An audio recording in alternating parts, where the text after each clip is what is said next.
everyone, welcome back to my channel. So today I wanted to talk about an issue in the booktube community that's a bit controversial, and that is annotating or writing in your books.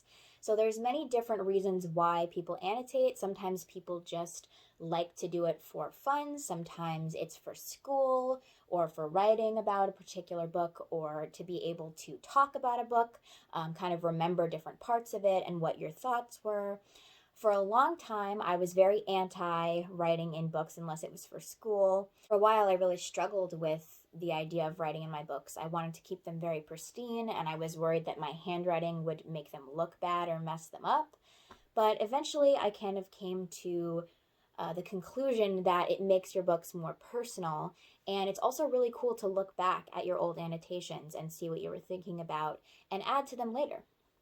So, today I want to talk about a couple of different ways of annotating and how I personally annotate, both related to some school books that I had to annotate, as well as a book to annotate just for fun. So I'm going to flip through and show you my annotations and talk about the different styles of them. Before I do that, I just want to show you the materials that I annotate with. I keep it pretty simple. I just use these little tiny post-it tabs in different colors, and I use a Micron .01 pen, if you can see that. And those are really the only things that I use to annotate, so let's get into it. So the first book here is Frankenstein by Mary Shelley, and I did a class on Frankenstein, and I annotated this for my class.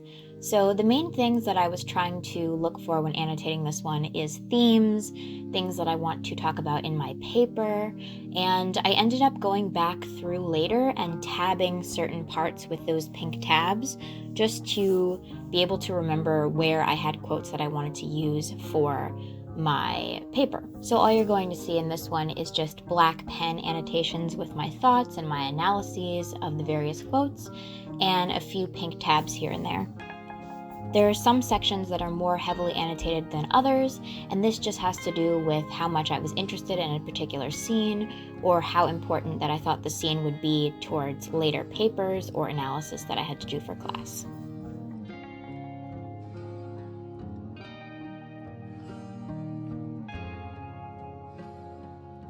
So this next one was also for a class, and as you can see, there are a lot of tabs in there. But this one I actually started off reading it and annotating it fully as I went, rather than going back, just because I knew this was going to be my final paper for my Frankenstein class. So as you can see, there's a lot of notes on pages I want to use and themes, and there's a little bit more of a system this time in terms of my tabs. So for example, orange tabs represented female friendships, purple tabs represented female beauty and purity, green tabs represented internalized sexism and worship and obsession with Victor Frankenstein, pink represented the relationship between Victor and Elizabeth, and blue represented Elizabeth's deceit in the novel. Because the tabs are visible on the side of the book, and because I had taken so many notes in terms of what the colors meant, it was extremely easy for me going back and pulling quotes and ideas from the text when I wrote my paper.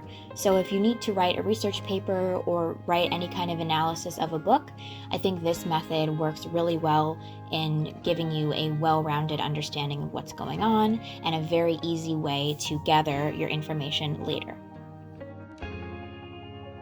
So here is an example of a book that I'm annotating solely for fun. This is The Haunting of Hill House by Shirley Jackson, and as you can see, there aren't a ton of annotations, just a few here and there, and that's just because I'm only annotating this based on if I have an inspiration in a particular moment, but there's no real reason why I'm annotating other than just for fun. So I use my black pen and I write in cursive to make it look as neat as possible, and I just write my thoughts.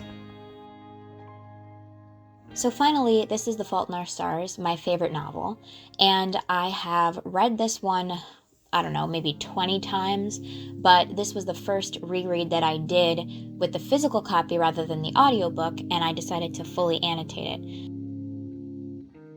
So as you can see, I wrote about the meaning of the epigraph, as well as some notes on the author's note at the beginning of the book.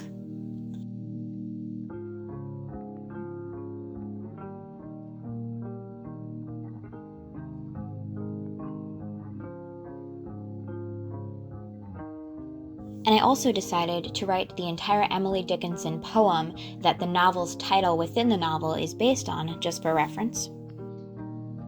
When going back through a text and doing a sort of close analysis of it, I also really like to write down the symbols and meanings that come from it, such as the meaning of Augustus Waters' name, breaking things down and working on really understanding what the author meant by various words, symbols, and just language choices in general. In this particular book, the tabs are really only related to my favorite quotes or passages.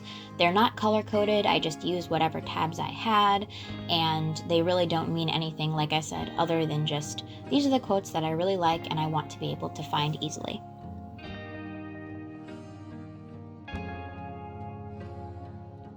So I hope you enjoyed that video and learned something from it. If you like this video and want to see similar videos, feel free to subscribe, and I'll see you next time. Bye.